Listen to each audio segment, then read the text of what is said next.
और इसी बीच एक दुखद खबर आपको बता दें, जहां पॉपुलर शो बालिका वधू समेत कई बड़े शोज और फिल्मों में हिस्सा रही दिग्गज अदाकारा सुरेखा सीकरी का 75 साल की उम्र में निधन हो गया है। शुक्रवार की सुबह ही दिल का दौरा पड़ने की वजह से उनका निधन हो गया। एक्ट्रेस लंबे समय से बीमार चल रही थी।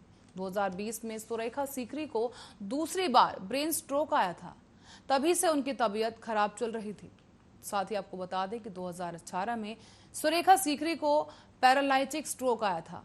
3 बार नेशनल अवार्ड जीत चुकी सुरेखा निधन से बॉलीवुड के टीवी और गलियारों में भी शोक की लहर दौड़ गई है। ऐसे में सेलिब्रिटीज ने सुरेखा सीकरी के निधन पर दुख जताते हुए कई पोस्ट और वीडियोस भी शेयर किए हैं। इसी बीच सोशल मीडिया पर फैंस समेत कई सेलिब्रिटीज सुरेखा सीकरी को श्रद्धांजलि देते नजर आए। सुरेखा सीकरी ने बालिका वधू में दादीसा का रोल निभाया था और इस रोल में सुरेखा को काफी पसंद भी किया गया था। एक्ट्रेस को उनकी दमदार अदाकारी के लिए जाना जाता है। सुरेखा का अलविदा कह जाना फिल्म और टीवी जगत के लिए एक बेहद ही बड़ा नुकसान है। सुरेखा सीकरी ने थिएटर, फिल्मों और टीवी टेलीविजन में काफी काम किया है और साल 1978 में पॉलिटिकल ड्रामा फिल्म किस्सा कुर्सी का से सुरेखा ने एक्टिंग डेब्यू किया था। सुरेखा को 3 बार बेस्ट सपोर्टिंग एक्ट्रेस का नेशनल अवार्ड मिल चुका है और ऐसे में उन्हें यह सम्मान फिल्म तमस, मम्मो और बधाई हो के लिए मिला था।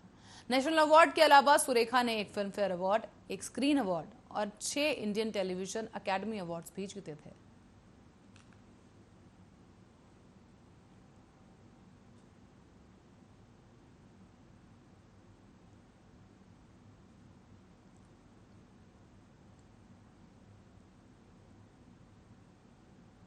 रायपुर में अब रोजगार के संकट से जूझ रहे लोगों के लिए एक अच्छी खबर सामने आई है, जिसके चलते मुख्यमंत्री भूपेश बघेल ने बिजली कंपनी में 2500 से अधिक पदों पर भर्ती करने के निर्देश दे दिए हैं। इनमें से जूनियर इंजीनियर से लेकर मैदानी स्तर पर काम करने वाले लाइन अटेंडेंट के पद शामिल हैं, जिनमें छत्तीसगढ़ के स्थानीय निवासियों को नियुक्ति दी जाएगी।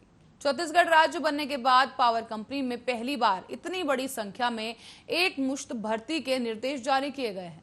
इस बीच आपको बता दें कि ऊर्जा विभाग के विशेष सचिव और पावर कंपनी के चेयरमैन अंकित आनंद ने बताया है कि राज्य बनने के बाद प्रदेश में विद्युत उत्पादन से लेकर उपभोक्ताओं की संख्या में भी काफी वृद्धि हुई है। दरअसल विद्युत उत्पादन क्षमता 1360 मेगावाट से बढ़कर अब 3224 मेगावाट हो गई है। यानी राज्य बनने के समय में केवल 18.91 लाख उपभोक्ता थे, लेकिन अब वो बढ़कर 56 लाख हो गए हैं। और इसी लिहाज से अब गुणवत्तापूर्ण बिजली आपूर्ति और उपभोक्ताओं की समस्याओं के निस्तारण के लिए मैदानी अमले में रिक्त पदों की भर्ती आवश्यक है।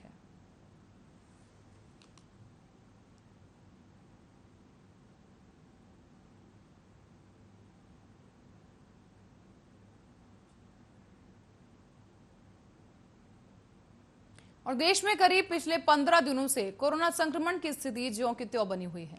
हर दिन करीब 40,000 नए मामले सामने आ रहे हैं और रोजाना 500 से 1000 संक्रमितों की मौत हो रही है। ऐसे में शुक्रवार को स्वास्थ्य मंत्रालय की ओर से जारी किए गए आंकड़ों के अनुसार पिछले 24 घंटे में करीब 38,949 नए कोरोना केस सामने आए, जबकि 542 संक्रमितों की जान चली गई। इससे पहले गुरुवार को 41,806 नए केस सामने आए थे, तो वहीं पिछले 24 घंटे में 40,026 लोग कोरोना से ठीक भी हुए हैं। ऐसे में वर्तमान में कोरोना एक्टिव केस 4 लाख से ज्यादा हो गए हैं। 4,30,000 लोग अभी भी कोरोना संक्रमित हैं, जिनका इलाज चल रहा है। कोरोना से अब तक कुल 4,12,531 लोगों की मौत हो चुकी है। अच्छी बात यह रही कि अब तक कुल 3,01,83,000 लोग कोरोना संक्रमण से ठीक होकर घर वापस लौट चुके हैं। महामारी की शुरुआत से लेकर अब तक कुल 3,10,26,000 लोग संक्रमित हुए हैं। स्वास्थ्य मंत्रालय के अनुसार 15 जुलाई तक देश भर में 39,53,00,000 कोरोना वैक्सीन के डोज भी दिए जा चुके हैं और बीते दिन करीब 38,78,000 टीके लगाए गए। तो वहीं भारतीय आयुर्विज्ञान अनुसंधान परिषद के अनुसार अब तक 44 करोड़ कोरोना टेस्ट भी किए जा चुके हैं। इसी बीच बीते दिनों आपको बता दें कि बीते दिन करीब 19.55 लाख कोरोना सैंपल टेस्ट किए गए, जिसका पॉजिटिविटी रेट 3% से कम रहा।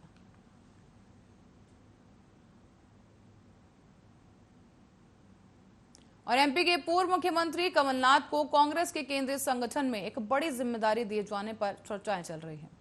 गुरुवार को कांग्रेस की अंतरिम अध्यक्ष सोनिया गांधी से उनकी मुलाकात के बाद अब कमलनाथ की राष्ट्रीय राजनीति में वापसी के कयास लगाए जाने लगे हैं। तमाम संकटों से जूझ रही कांग्रेस के लिए कमलनाथ नए संकट मोचन की भूमिका में नजर आ सकते हैं। साथ ही आपको बता दें कि मध्य प्रदेश के पूर्व मुख्यमंत्री और प्रदेश कांग्रेस के मौजूदा अध्यक्ष कमलनाथ एक बार फिर से राष्ट्रीय राजनीति में वापसी कर सकते हैं।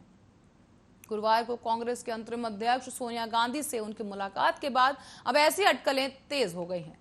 ऐसी चर्चाएं हैं कि कमलनाथ को कांग्रेस संगठन में कोई बड़ा पद मिल सकता है। ऐसे में आंतरिक मतभेदों का सामना कर रही कांग्रेस के संगठन में बड़े पैमाने पर फेरबदल की संभावनाएं हैं और इसमें कमलनाथ को एक बड़ी जिम्मेदारी मिलना तय माना जा रहा है। सोशल मीडिया पर लोग उनके अगला कांग्रेस अध्यक्ष बनने जाने पर भी अटकलें लगाना शुरू कर चुके हैं।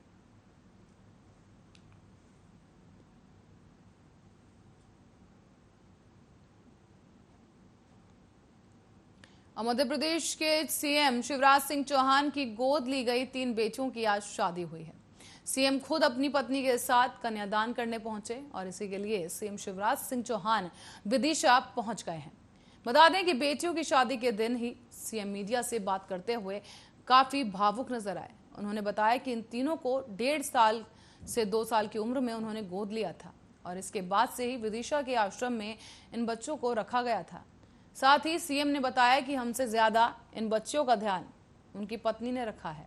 दरअसल 3 बच्चों के अभिभावक नहीं हैं और इसीलिए कई साल पहले सीएम ने उन्हें गोद लेकर अपने साथ रख लिया था और उनकी सारी जरूरतों को सीएम की पत्नी ने पूरा किया और उनकी शादी के लिए मां के रूप में सीएम की पत्नी साधना सिंह वहां सभी रस्मों को निभाती नजर आई। सीएम ने कहा कि आज एक बड़ा दायित्व पूरा हो रहा है और उन्होंने ये भी कहा कि मुझे विदाई करते हुए भी तकलीफ हो रही है। साथ ही आपको बता दें कि इससे पहले भी सीएम शिवराज सिंह चौहान विधायक और सांसद रहते हुए भी कई बच्चियों को गोद ले चुके हैं और उनकी शादी करवा चुके हैं।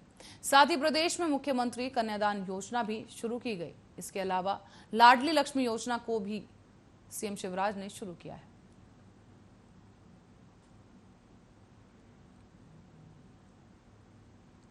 और इसी के साथ ही बुलेटिन में फिलहाल के लिए इतना ही। देश और दुनिया की तमाम खबरों के लिए बने रहे हमारे साथ, देखते रहें आर्य न्यूज।